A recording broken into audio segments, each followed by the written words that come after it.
நிம்மதியா சாப்பிட கூட முடியல. ஏதாவது செஞ்சு தொலைச்சிடுவோம்னு பயமா இருக்கு. அதெல்லாம் ஒண்ணும் பண்ண மாட்டாமா. சும்மா நம்மள பயமுறுத்த டிராமா போடுறா. அப்படி பண்றவளா இருந்தா என்னைக்கோ பண்ணிருப்பா. நாம எதுக்கும் ராஜாக்கு ஒரு போன் பண்ணி சொல்லிடலாங்க. நல்ல கதையை கெடுத்தப்போ அவனுக்கு போன் பண்ணா அப்படியே எப்படி சாகட்டோம்பா. அவங்கிட்ட புலம்புறத கோயிலுக்கு போய் புலம்புனாலும் மனசு கொஞ்சம் ஆறுதலா இருக்கும்.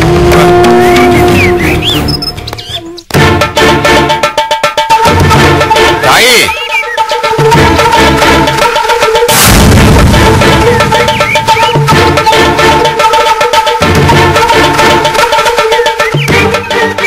எங்களையா கூப்பிட்டீங்க?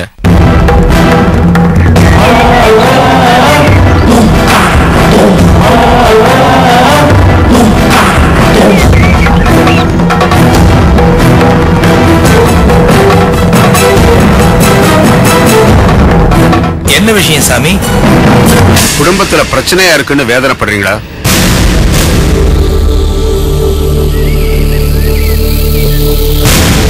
பேரம் பிறக்க போற யோகத்துல மலை போல வந்த துன்பம் எல்லாம் பனி போல விலகி போகும். ஒண்ணுக்கு வருத்தப்படாதீங்க, எல்லாம் நல்லபடியா நடக்கும். சாமி, நீங்க சொல்றதை கேட்கும் போது மனசுக்கு சந்தோஷமா தான் இருக்கு. ஆனா பேரம் பேத்திய கொஞ்சம் யோகம் எங்களுக்கு கிடைக்கவே கிடைக்காது போல இருக்கே. என் மகனும் மருமகளும் கோர்ட்டு கேஸ்னு பிரிஞ்சுல சாமி இருக்காங்க.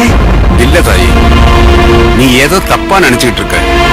உன் குடும்பத்து வாரிசு உருவாகி 3 பௌர்ணமி காலம் முடிஞ்சு போச்சு.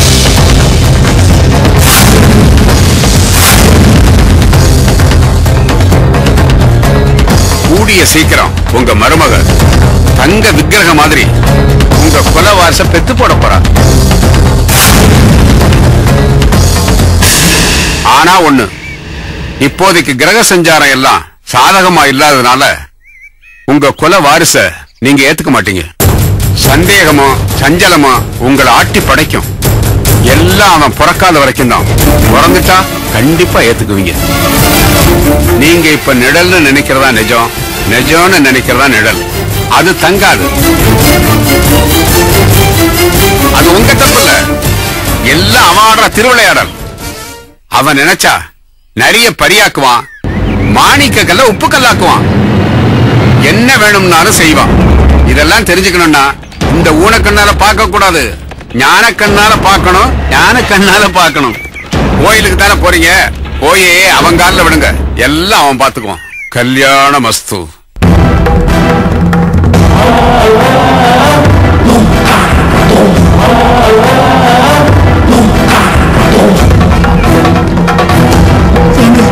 இவர் சொல்லிட்டு போறத பார்த்தா அந்த பாஞ்சாலி சொல்றது உண்மையா இருக்குமோன்னு தோணுதுங்க. எனக்கும் குழப்பமா தான் இருக்கு. இந்த பெரியவரை பார்த்தா ஏதோ சித்த புருஷர் மாதிரி தெரியறாரு. ஆனா இவ சொல்றது உண்மையா இருந்தா ராஜையா நம்ம கிட்ட போய் சொல்லணும். சரி பாப்போம், அந்த ஆண்டவர்கிட்டயே போய் கேட்போம். வா. சரிங்க.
இந்த வீட்டுல நான் எப்படி எல்லாம்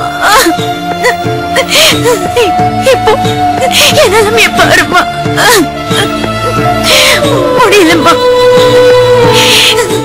இப்படி வீல் சேர்லயே முடங்கி கிடக்கிறத விட அப்படி செத்துலாம் போல இருக்குமா. ஐயோ ப்ளீஸ்கா, தயவு செஞ்சு இப்படிலாம் பேசாத. நீ என்ன காலம் போற இப்படியேவா இருக்க போற? உனக்கு கண்டிப்பா குணமாகத்தான் போகுது. மறுபடியும் பழைய மாதிரி நீ நடக்கதான் போற. நீ நம்பிக்கை இழக்காம இருக்கணும், அதான் முக்கியம்.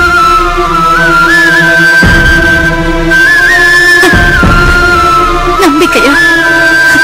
நம்புறதுக்கு இனிமே என்னமா இருக்கு? எந்த வேலைய நான் உயிருக்கு உயிரா நினைச்சனும் அந்த வேலையே இனிமே நான் செய்ய முடியாதுன்னு சொல்லிட்டாங்களே. இனிமே எந்த நம்பிக்கையிலமா நான் வாழறது? இதெல்லாம் உனக்கு எப்படி தெரிஞ்சிச்சு? டிபார்ட்மெண்ட்ல இருந்து எனக்கு வந்த லெட்டர் என்கிட்ட இருந்து மறைக்கணும்னு நினைச்ச நீ அது கிழிச்சு போட்டிருக்கணும். நீ அதை செய்யலையே. அது எங்கேயோ கீழே கடந்துச்சுன்னு சொல்லி நர்ஸ் அதை என்கிட்ட கொண்டு வந்து கொடுத்துட்டான். நீ இப்படி வருத்தப்படக்கூடாதுன்னு தாம்மா நான் உன்கிட்ட சொல்லல. வேற எந்த காரணமும் இல்ல. அப்படி இல்ல ஒரே அடியே உன்னை வேலையை விட்டு அனுப்ப முடியாதுக்கா. அவ கோர்ட்டுக்கு வேணும்னாலும் போலாம். போனா மட்டும் அதை கிடைச்சிடுமா?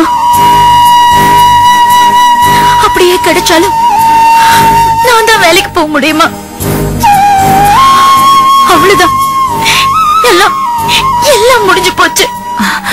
நீ ஏமா அப்படி நினைக்கிற? கண்டிப்பா உன் டிபார்ட்மெண்ட்லயே வேலை கிடைக்கும். முதல்ல கால் குணமாகட்டுமா? ஆமா கிடைக்கும். எங்க கிடைக்கும் தெரியுமா? ஏதாவது ஒரு ஆபீஸ்ல போட்டு கணக்கு எழுத சொல்லுவாங்க. என்னால அதை ஏத்துக்க முடியாது. நான் ஏதோ ஒரு அரசாங்க வேலையை செய்யறதுக்கு விரும்பல. சின்ன வயசுல இருந்தே போலீஸ் வேலையதான் கனவு கண்டுட்டு இருந்தேன். ஆனா இப்ப அந்த கனவு சுக்குநூறா நெருங்கி போச்சு. இனிமே நான் செத்து போன மாதிரிதான். அக்கா ஏன் இப்படி எல்லாம் பேசுற? பயப்படாதீங்க, நான் தற்கொலை எல்லாம் பண்ணிக்க மாட்டேன். அப்படியே பண்ணிக்கணும்னு நினைச்சாலும் நான் இப்ப இருக்கிற இந்த நிலைமையில இன்னொருத்தர் உதவி இல்லாம அது கூட